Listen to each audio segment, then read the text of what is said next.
आंतरधर्मीय विवाह करणाऱ्या जोडप्यांना आता संरक्षण मिळणार आहे। पोलीस अधीक्षकांच्या अध्यक्षतेखाली प्रत्येक जिल्ह्यात याबाबत विशेष कक्ष स्थापित केला जाणार आहे। ऑनर किलिंग सारख्या गुन्ह्यांना रोखण्यासाठी विशेष प्रयत्न हे आहेत। सर्वोच्च न्यायालयाच्या आदेशानुसार गृह विभागाने हा निर्णय घेतल्याची माहिती समोर येते आहे। याबाबत अधिक माहिती जाणून घ्या आमचे प्रतिनिधी निखिल यांच्याकडून।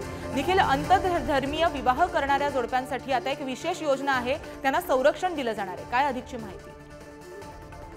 नक्कीच गार्गी, आपण पाहिलं तर आंतरधर्मीय जे विवाह करतात त्या जोडप्यांना आता या ठिकाणी आहे ते संरक्षण देण्याचं आहे ते सांगण्यात आलेलं आहे। पोलीस अधीक्षकांच्या अध्यक्षतेखाली प्रत्येक जिल्ह्यामध्ये अशा प्रकारचा कक्ष आहे तो उभारण्यात येणार आहे। याचं कारण म्हणजे आहे ते आंतरधर्मीय जे विवाह होतात त्यामध्ये मोठ्या प्रमाणात ऑनर किलिंगच्या घटना आहेत त्या समोर आलेल्या आहेत आणि त्याच माध्यमातून आहे ते 2009 मध्ये हरियाणा असेल, उत्तर प्रदेश असेल अशा मोठ्या प्रमाणात ज्या ऑनर किलिंगच्या घटना आहेत त्या समोर आलेल्या होत्या।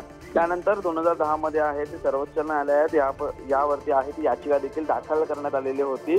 त्यानंतर अशा प्रकारचा आदेश आहे तो आता देण्यात आलेला आहे आणि हा आदेश आता सर्व देशामध्ये सर्व राज्यांसाठी आहे तो आता लागू करण्यात आलेला असून जे आंतरधर्मीय आता लग्न करतील त्यांच्यासाठी ही मोठी घोषणा आहे ती म्हणावी लागेल आणि त्यांच्यासाठी हे संरक्षण आहे ते आता देण्यात आलेलं आहे। आणि या संपूर्ण निर्णयाची खऱ्या अर्थाने अंमलबजावणी कधी होणार आहे?